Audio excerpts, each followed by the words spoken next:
Pastor Ed here with daily devotions for Wednesday, May the 3rd, 2023. Excuse my voice. I've been fighting a cold the last couple of days, so if you could bear with me. We're looking at that gospel reading from this past Sunday, John 10, 1 through 10. And I want to focus today once again on the shepherd's voice, the significance of that. Reading in verse 3, speaking of the shepherd, he calls his own sheep by name and leads them out. When he's brought out all of his own, he goes ahead of them, and the sheep follow him because they know his voice. They will not follow a stranger, but they will run from him because they do not know the voice of strangers. Lloyd Ogilvie, the former chaplain of the Senate and pastor of Hollywood Presbyterian Church, once told of being in the Middle East and watching a group of shepherds walk a large flock down a hillside one evening.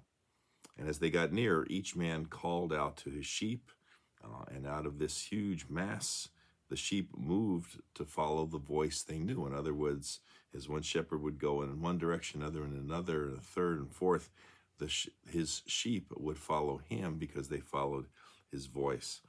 And they then, speaking of the shepherds, led them into their pen, and with a fire near the doorway, would settle down, literally sleeping in front of the opening, just as Jesus describes.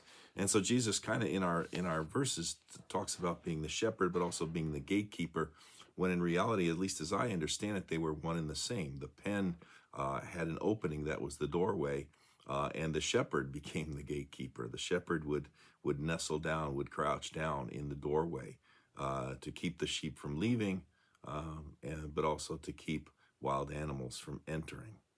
But this whole idea of knowing the shepherd's voice. Story is told that once in Australia, a man was arrested and charged with stealing a sheep, but he claimed emphatically in court, however, that it was one of his own that had been missing for many days. And so when the case finally went to court, the judge wasn't sure, a little puzzled, didn't know how to decide the matter. And then, I guess, in a inspirational moment worthy of Solomon of the Bible, he asked that the sheep be brought into the courtroom. Then he ordered the plaintiff to step outside and call the animal. Lo and behold, the sheep made no response except to raise its head and look frightened. The judge then instructed the defendant to go outside into the courtyard and call the sheep. And when the accused man began to make his distinctive call, the sheep bounded toward the door. It was obvious that he recognized the familiar voice of his master. There's also a story told about a shepherd who lived in the Scottish Highlands. He had a daughter, would take her with him when he went out on the moors to take care of the sheep.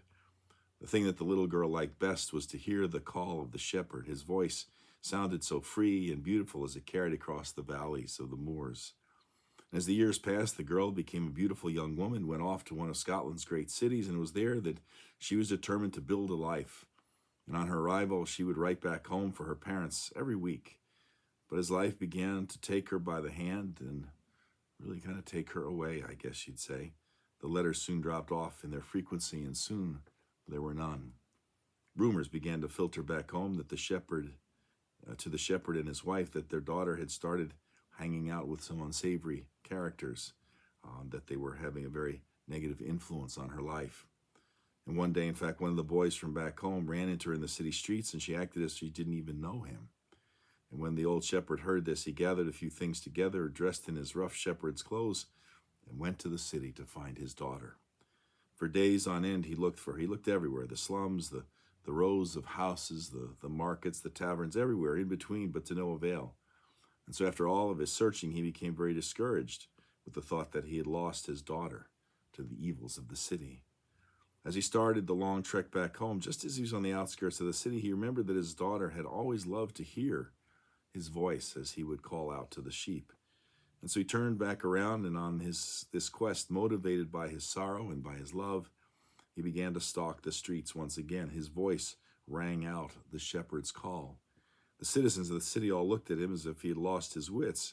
And it wasn't too long as he walked the streets of one of the degraded neighborhoods that inside of one of these houses, his daughter, sitting among those who had led her astray, heard his voice. With great astonishment on her face, she heard the call of the voice of the shepherd, the voice of her father calling out to her.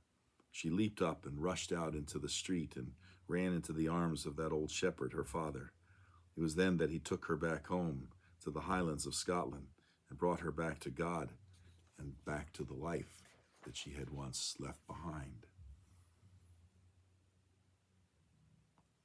That image of the shepherd calling the sheep is such a powerful one in Scripture. And it's the enduring hope and promise that those who've lost their way can hear in the voice of Jesus, the voice of the Good Shepherd calling them back home, calling them back to the life that God intended for all of us, the life that Jesus wants all of us to enjoy. And in fact, at the end of this passage that we're looking at this week, he said, I came that they may have life and have it abundantly. And in fact, that idea of an abundant life is what I want to talk about in the next several days. So we'll pick that up again tomorrow. But for now, have a great day. Take care. Be well. Hopefully I'll be feeling better as well. So until then, take care. Bye-bye.